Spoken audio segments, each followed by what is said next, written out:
So our next speaker, Jim Chastain from Reality Check, he's the founding partner, and he's gonna talk to us about the advantages of being human in a consumer world.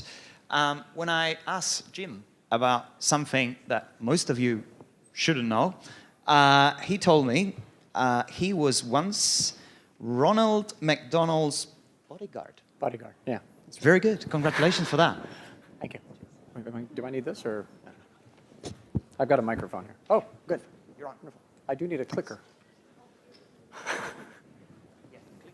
Clicker would be good, yeah.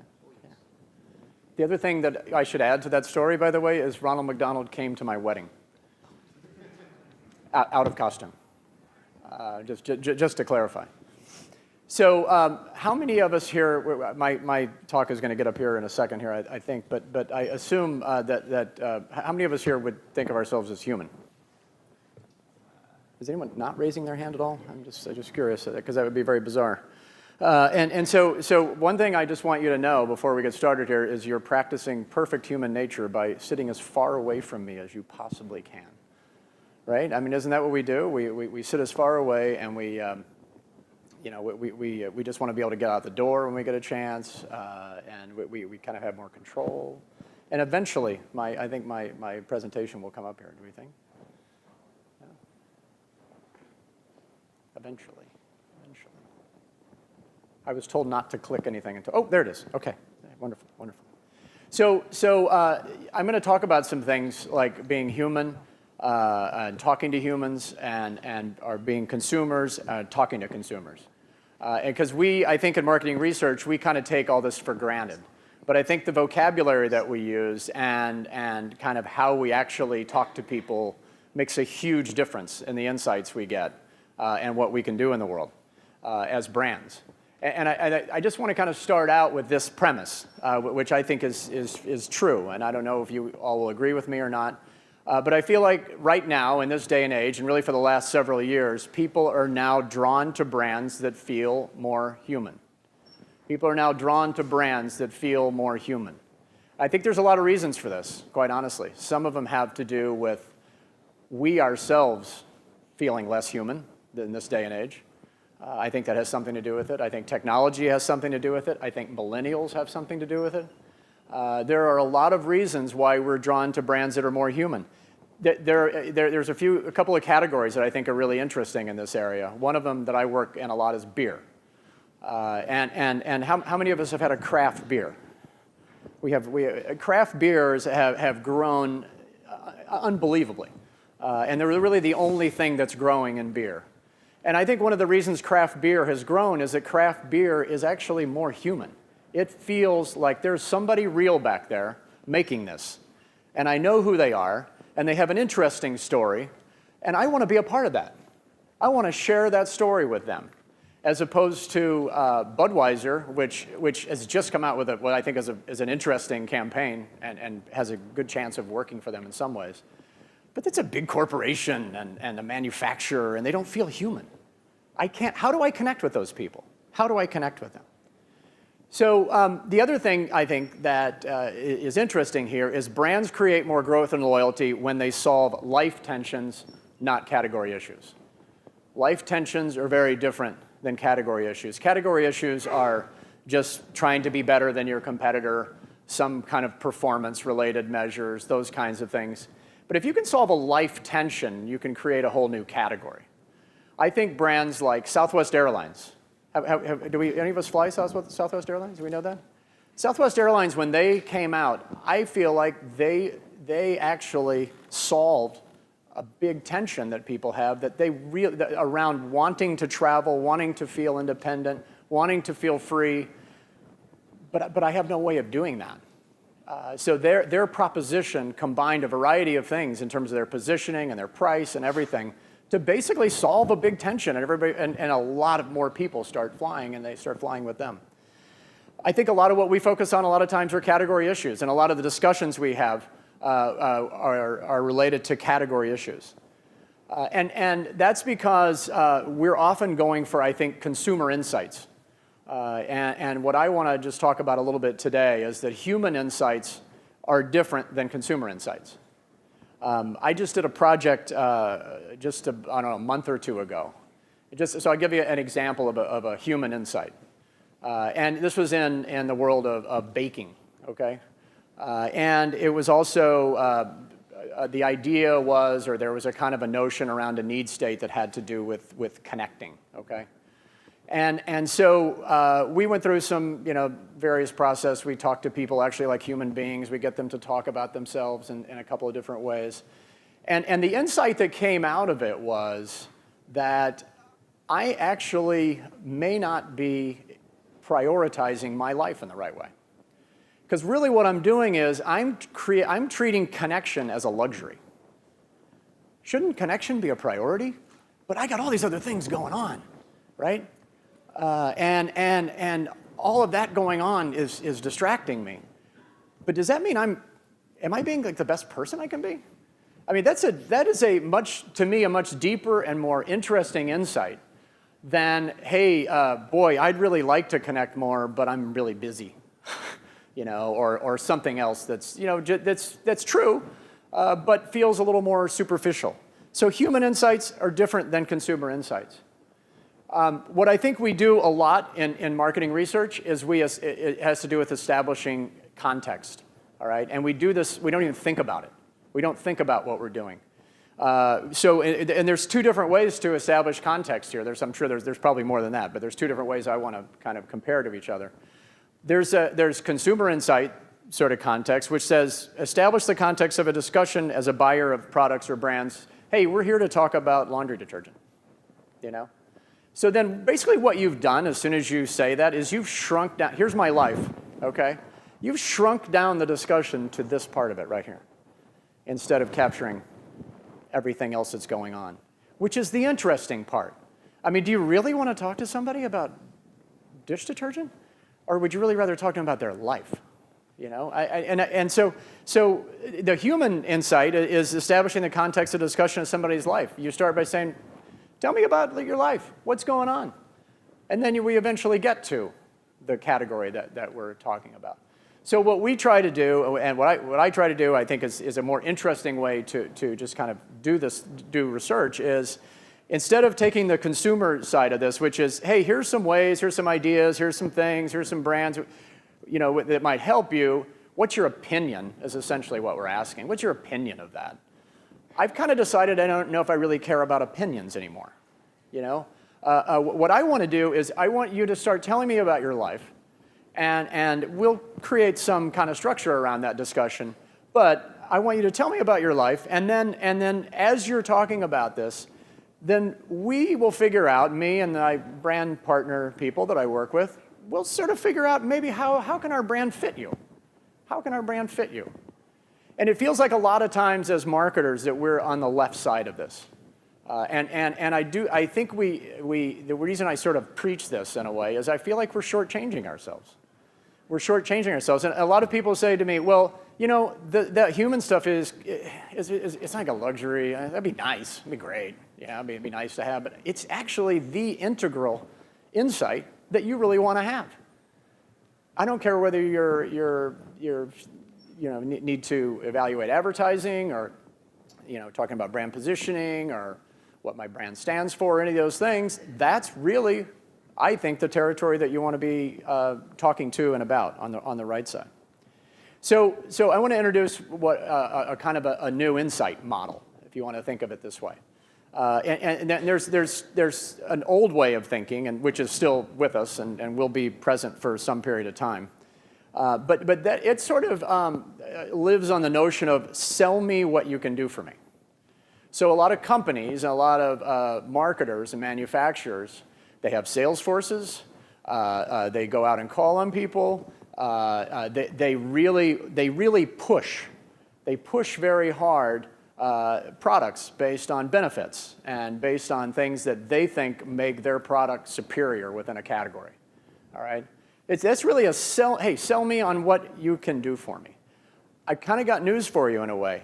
Everybody pretty much already knows what you can do for them. Everybody pretty much knows that already. And what they really want, I think what they really want is they want to share a belief system with you. They want to share a belief system with you because I'm a human being, and I want to connect with somebody. I want to connect with somebody who feels the same way I do, right? Who has the same perspective, who has the same principles, all right? Who has the same kind of beliefs. Those are the people I want to hang out with. Those are the people that I'm interested in. So what are belief systems? This is my definition. So if there are any academics in the room who feel like I've strayed here, apologies to you, but this is my definition. My definition is a belief system, a set of beliefs coming out of our life experience that uniquely define who we are and what we stand for in the world. Set of beliefs coming out of our life experience that uniquely define who we are and what we stand for in the world. This is a belief system that people can have, and there's belief systems that a brand should have. A brand should have a life experience, right? A brand should, that experience should define who that brand is and what that brand stands for. And frankly, maybe I'm a little more interested in what the brand stands for in a way than what that brand can do for me. So, whoops, I need to go back, I think. Do I need to go back? No, I don't. I'm good, okay. So when we start to talk to people about belief systems, and we start talking about what do you believe, and we get them to talk about themselves in a lot of ways, it requires a different sort of mindset. And I really feel like there's two different ways, and I'm obviously in the qualitative world, so any quantitative people out there, this might feel really different, okay? But I feel like there's two mindsets you can put people into in some kind of a qualitative setting. There's an evaluative mindset or a narrative mindset. And most of the time what we're doing, most of the time is we're putting them in an evaluative mindset, and frankly that's one of the reasons why qualitative, some people don't like it. Because they think, what do they know? An advertising creative seeing his or her ad get bashed, they all of a sudden think those people are really stupid. That's an unpleasant, not fun kind of moment and situation. But really what we're asking them to do in an evaluative mindset is we're asking for opinions. We're saying this is the subject that we're going to talk about. We're really asking you to critique. That's why I think I'm here, okay? And really what we're doing is we're testing. We're testing, okay? This is a word that I'm trying to get away from using. It's really hard because we use this word in almost everything we do. Copy testing, concept testing. Somebody told me the other day, we need to pressure test this idea. And I wasn't really sure what they were talking about. But testing is a word that's out there, all right? We're testing people out. And there is a time and a place for that. I grant that. But it feels like that's what we do too much of sometimes in the qualitative world. But on the right side is, let's put them in a narrative mindset. Let's be human with them. Let's let them tell us stories about themselves. And let's create a broad sort of subject area and see how what we do for them fits into their life. Let's understand what their beliefs are. Let's understand what their values are. Let's have a conversation with them. Having a give and take conversation is a very different thing than testing somebody. All right? Does anybody like taking a test, by the way? I'm not. I mean, when you do. Oh, wonderful. So I get nervous when I take tests. Maybe that's just me. So there's also really two distinct listening mindsets that kind of track along with this. All right? There's agenda listening, which is, how many of us have probably practiced agenda listening before? Just 3? Seriously? I mean, I think we do this a lot. I think we do this a lot. And really what we're listening for, and this is when we're putting them in a consumer kind of framework, we're listening for confirmation. Oh God, that's exactly what I thought. That's great. By the way, that person's brilliant. Man, I want them to come every time. That's great. And we're listening, we're judging sometimes. So we have separation a lot of times, and if we're in a focus group facility, this is a glass. If in other situations we have separation, and we can judge them. We can say, well, you know what? We kind of know the answer. They're not getting it. They're not getting it right.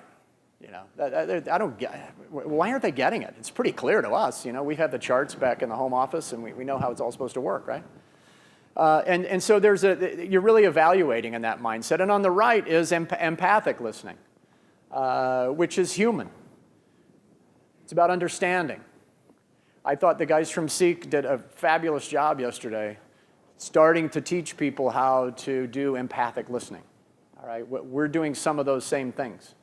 And what we call it, which is a little bit different than what they do, is listening with the third ear, which is actually a psychological concept, which means you're listening to someone, you're listening to another person, but you're actually listening and feeling your own emotions while you're listening to them. It's a very different listening experience, but it actually helps you to empathize, one, and it actually helps you to, my God, what just happened? What just happened? Where am I? We're listening. Okay, oh, phew. Wow. There's been some crazy stuff going on with the lights here throughout. Anyway, but that's all. So this is a feeling kind of listening. And you guys know the expression, I feel you, right? I feel you. I love that expression. That's different than I'm listening to you. I feel you really means something. It really means I understand you. I see where you're coming from. And actually, it's even more than seeing where you're coming from. Okay, I really understand you on a deeper level. And by the way, as humans, that's kind of a big deal, feeling understood. So I want to talk about just a couple of examples of how this can apply to the world of doing everyday, what I would think of as sort of everyday research tasks. Okay, so this is an example of some kind of communication development. It might be advertising, it might be packaging, it might be a concept of some kind. But this is basically what we're doing now when it comes to communication development. On the left is the kind of the standard things that are asked a lot. You know, what's the main message? Is this relevant? What's most appealing to you? Least appealing? How did this impact your perception of the brand? And essentially, you're asking, what do you think of this? Okay, what do you think of this? What I would offer up is a better question is, what does this idea make you think of?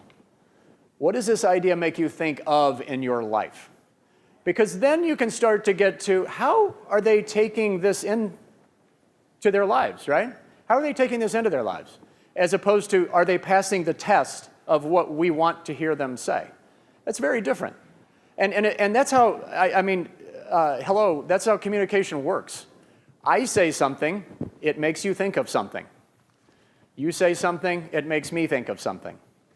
That's kind of how to play this game. But we tend to, in a testing mentality, we don't sort of go there. So then we ask them to tell me the story of the idea. What's the story? So that gets to all these same issues. Connecting, disconnecting. Tell me about the person who would really identify with this. And they describe people in great detail. And this can be done online. It can be done, honestly, it can be done online beautifully. It also done in person. And then the other thing I wanted to just talk about is segment motivation. We do a lot of work around, so we're handed segments. And we've got to bring those segments to life in some way. And so what used to happen is you go out and do a ton of focus groups, you travel all around the country, you do all this stuff, and then you come back with an answer. And what we're doing is we're doing psychological interviews, we're listening empathically, we're making the brand part of the listening team and bringing them in as empathic listeners, and they live it. They live who this person is. It makes a huge difference. They sort of actually build the conceptual insight of this target or of this segment. So one last thing, and I have 3 questions for you to just think about, okay, in your world. First of all, and this is the sort of the human advantage quiz. All presentations should have a quiz. I think that's important. Do you feel your consumer? Do you feel them? All right. And then the second one is, are you trying to sell or are you trying to share? Okay, because they are kind of different mentalities. And then the last thing is, do you test or do you engage? And I just think those are just 3 things to think about. And thank you for hanging out with me and spending a little time. Appreciate it. Thank you. Thank you very much, Jim. We've got literally 1 minute for a question. Does anyone have a question over there? Yes. Hi. I like the idea that people are becoming more attracted to human brands, but your example given of craft beer isn't a brand, it's a category, it's a subcategory. It's made up of like thousands of different brands, none of which are getting anything like a kind of market share or loyalty. Right. So isn't really what's happening a kind of fragmentation almost away from brands entirely? They're still buying a brand, I think. I think when you're buying an obscure craft beer brand, you're buying a brand. Absolutely, I think. Well, you're buying an idea, which is what a brand is. But Yeah. No, I feel like you are, and I mean we like to see ourselves in that, and I don't know that we see and we like to feel different and all those kinds of things. And I think the reason there's a million different craft beers is it sort of plays to that, our desire for individuality. All right, we're out of time for more questions, but you can find Jim later at the breakout. Yeah. Absolutely. Yeah. All right, Yeah. thank you very much. Thanks.